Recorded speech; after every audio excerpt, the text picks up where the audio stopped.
Benjamin Netanyahu அமெரிக்காவினுடைய எமது ராஜ்ய கூட்டாளி சொல்வதில் எந்த மாறுதலும் இல்லை. டொனால்ட் ட்ரம்ப் அவர் யூத ராஜ்யத்தினுடைய நெருக்கமான நட்பு.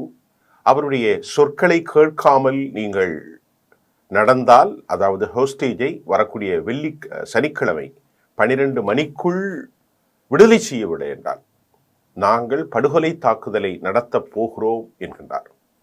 அதைவிட ஒரு பெரும் கொடுமை, ஏற்கனவே சொன்ன தகவலோடு புதிய தகவல், இத்தாமர் பென்கேவிர் குண்டுகளை பொறுத்து அவர்களை கொலை செய்யுங்கள், மக்களை படுகொலை செய்யுங்கள், பலஸ்தீனத்தில் ஆரவாரம் இல்லாத வெறும் வெற்று நிலமாக மாற்றிவிட வேண்டும், அதை யூத ராஜ்யத்தோடு சமோரியா ஜுடேயா என்று பெயரிட்டு அழைக்கப்பட வேண்டும், ஆக தாமதிக்காமல் இந்த நடவடிக்கையை மேற்கொள்ள வேண்டும் என்று அவருடைய அரச பிரதிநிதியாக பாதுகாப்புத்துறையின் பொறுப்பாளராக இருந்து தற்போது ராஜினாமா செய்திருக்கக்கூடிய வலதுசாரி கடும் போக்கு தீவிரவாதியான திரு இத்தாமர் பென்கேவிர் சொல்லியிருக்கிறார்.